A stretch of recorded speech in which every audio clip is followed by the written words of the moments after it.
श्री शिवाय नमस्तुभ्यम। आपल्या यूट्यूब चॅनलवरती मी तुम्हा सर्वांचं स्वागत करते।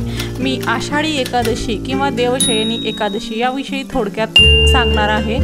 चातुर्मास प्रारंभ या एकादशी दिवशीपासून होतो। या एकादशीचे खूप मोठे महत्त्व आहे।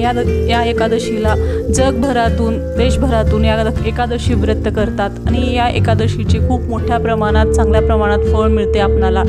एकादशी व्रत कशा प्रकारे करायचं आहे याविषयी मी तुम्हाला थोडक्यात सांगते। दशमीच्या दिवशी दुपारी जेवण केल्यानंतर रात्री काहीच न खाता हरिभजन करावे। एकादशीला काही न खाता निराहार राहावे व द्वादशीला उपवास सोडावा।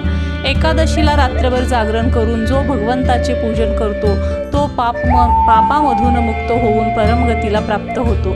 जो मनुष्य एकादशी महात्म्य पाठ करतो त्याला 1000 गायीचे दान केल्याचे पुण्य मिळते। जो मनुष्य एकादशीचा उपवास करतो तो वैकुंठाला जातो जेथे भगवंताचा निवास आहे। पृथ्वीवर अश्वमेध यज्ञ केल्याने जे फळ मिळते त्याच्या 100 पट फळ एकादशीचे व्रत आचरण केल्याने मिळते। हजारो यज्ञाचे अनुष्ठान एकादशीची तुलना करू शकत नाही। वेद पारंगत विद्वान ब्राह्मणाला 1000 गायी दान केल्याचे जे पुण्य मिळते त्याचे 100 पट अधिक पुण्य एकादशी करणाऱ्याला मिळते। ज्यांच्या घरी रोज 10 ब्राह्मण जेवतात त्याला मिळणाऱ्या पुण्यापेक्षा 10 पट पुण्य एक ब्रह्मचर्याला भोजन दिल्यामुळे मिळते।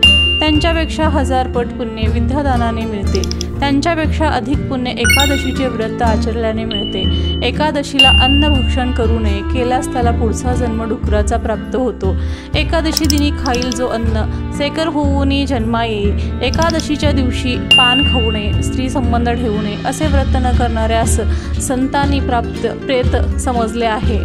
जया नाही नेम एकादशी व्रत जानावे ते प्रेत सर्व लोकी। निर्जला एकादशीला सूर्योदयापासून ते द्वादशीला सूर्यास्तापर्यंत मनुष्याने पाण्याचाही त्याग करावा ती निर्जला एकादशी मानली जाते। वर्षभरात जितक्या एकादशी असतील तितक्या एकादशीचे फळ मिळते ते एक निर्जला एकादशी केल्यामुळे। अशा प्रकारे आपण एकादशी व्रत करायचं आहे।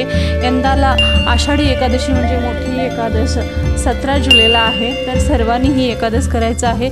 एकादश नियमाने केल्याने तुम्हाला त्या एकादशीचे फळ एकदम चांगल्या प्रमाणे प्राप्त होते किंवा मिळते। धन्यवाद। हा व्हिडिओ आवडला तर लाईक शेअर सबस्क्राईब करायला विसरू नका।